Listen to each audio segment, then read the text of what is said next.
De retour dans BandLab, je vais maintenant créer mes pistes de batterie. Alors, je vais cliquer ici sur plus, ajouter une piste, instrument MIDI, source. Ici, je vais cliquer sur kit de batterie. Et n'oubliez pas ici de cliquer pour pouvoir réinitialiser ici les mots dans le menu. Donc à partir de maintenant, si je joue avec mon clavier d'ordinateur, je peux jouer de la batterie. Je vais venir créer une deuxième piste de batterie, car comme j'ai indiqué il y a quelques instants, vous allez devoir enregistrer la caisse claire et la grosse caisse sur une piste et les hi-hats sur une deuxième piste. Alors, je vais ajouter une deuxième piste de batterie.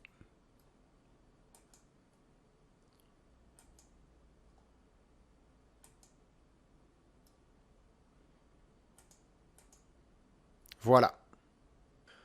Vous devez maintenant choisir quelle interface MIDI vous allez utiliser pour enregistrer la batterie. Donc, vous avez trois choix. Vous avez le clavier d'ordinateur. Vous voyez ici les lettres que vous devez utiliser pour jouer les sons de batterie. Vous pouvez également jouer avec un contrôleur MIDI. Donc, voici celui que j'ai utilisé pour faire les vidéos de ce cours. Un petit contrôleur qui n'est vraiment pas dispendieux. Je vous conseille d'en avoir dans vos classes. Il y a un piano, il y a des pads et il y a les séquenceurs ici. Alors moi, j'ai placé le clavier à l'envers. Je vais vous expliquer pourquoi dans quelques instants. Donc, je peux jouer de la batterie avec le piano. Et là, vous voyez, ça ne fonctionne pas partout. Donc, je vais venir jouer ici avec octave pour venir trouver l'amplitude. Voilà. La grosse caisse et la caisse claire. Pour la vidéo d'aujourd'hui, je vais utiliser les pads. Alors, c'est la raison pourquoi j'ai placé mon clavier à l'envers comme ça, c'est que moi, j'aime bien jouer la caisse claire avec ma main gauche, car tous les droitiers jouent la caisse claire avec la main gauche. Donc je veux garder ça de cette façon. Ma main gauche va jouer la caisse claire et c'est la main droite qui va jouer la grosse caisse. Les sons sont configurés automatiquement. Je n'ai pas vraiment de contrôle sur les sons. Donc, c'est pour ça que j'ai placé le clavier à l'envers pour pouvoir avoir caisse claire à gauche, grosse caisse à droite. Ici, mon hi-hat fermé et ici, mon hi-hat ouvert.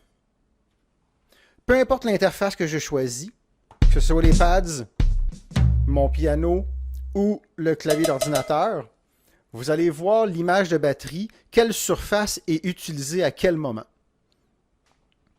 Je peux maintenant commencer mon enregistrement de batterie. Donc, je vais armer la première piste ici de batterie et je vais la renommer. Donc, caisse claire, grosse caisse. Je vais activer mon métronome.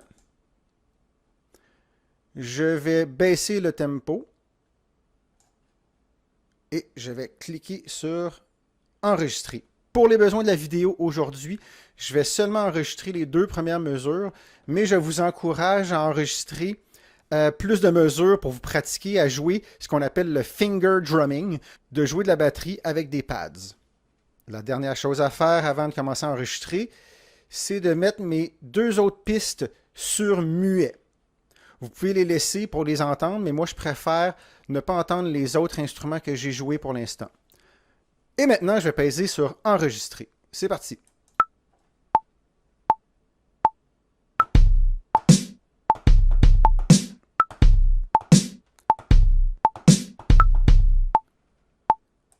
Évidemment, ici, il y a une énorme latence, donc je vais venir éditer ma partition, ce que je vais faire plus tard.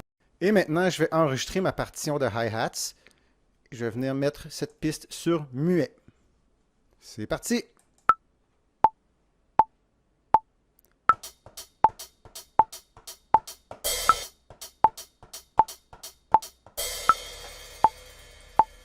Désolé pour la latence, mais je vais tout éditer cela.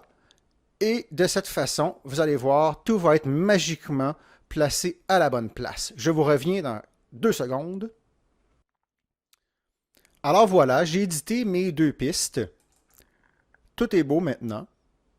La dernière chose que je vais faire, c'est ici scinder l'excédent dans ma partition de Kessler et grosse caisse. Voilà.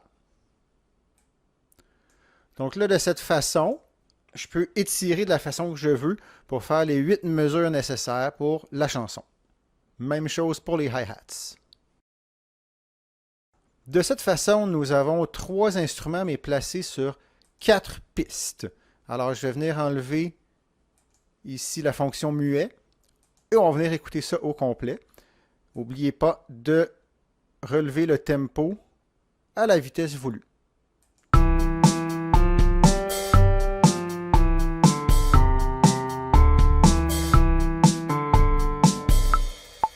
Bon, nous n'entendons pas beaucoup la basse, mais je pourrais venir ici augmenter le volume ou baisser le volume des autres pistes.